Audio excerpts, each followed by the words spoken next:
Now, one of the car makers that has been impacted by tariffs on vehicles made in China is Volvo. The company's boss has been speaking to the BBC's Jonathan Josephs about how he is navigating the higher duties for cars sold in Europe. You have now arrived at your destination.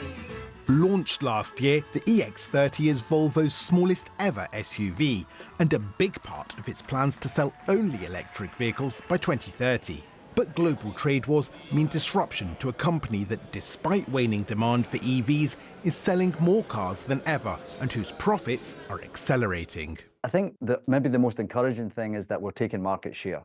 We're now at the highest point of market share in Europe than we've ever been. But there are some headwinds. Obviously, the tariffs that were announced by the European Union affects one of the cars that we bring into Europe from our factory in China. Now, we'd already made plans in order to localise the production of that car for European demand into our Belgian factory. And that's well underway, I'm glad to say. But it actually won't start production until early next year. So we have a short-term problem to get us through the rest of this year. Are you going to have to put prices up in the EU? Well, we're looking at that. We actually have a very strong brand in the EU, and the EX30 we just released about 4 months ago, and already that's now one of the top 3 selling EV cars in Europe. So huge demand for that car. The starting price for that car is €36,000, so it's very competitively priced for a premium electric vehicle. So we have some options open to us.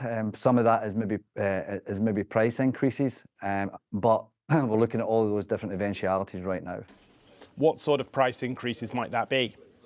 I don't know. We haven't decided at that particular point in time. It certainly won't be enough to offset the tariffs. The tariffs went from 10% to 30%, so that's a pretty decent size hike overnight.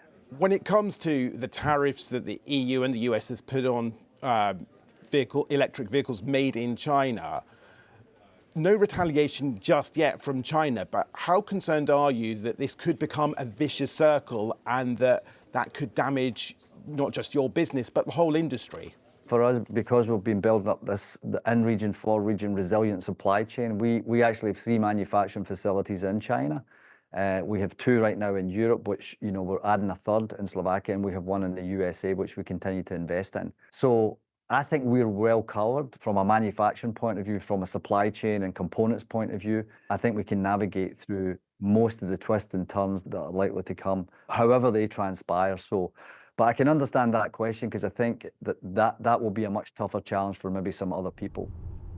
As well as global trade, Volvo remains concerned about the slow rollout of the chargers and other infrastructure needed for electric vehicles, and says hybrids are helping it navigate the road ahead. Jonathan Josephs, BBC News. Taiwan semiconductor manufacturing is forecasting even higher revenue growth this year.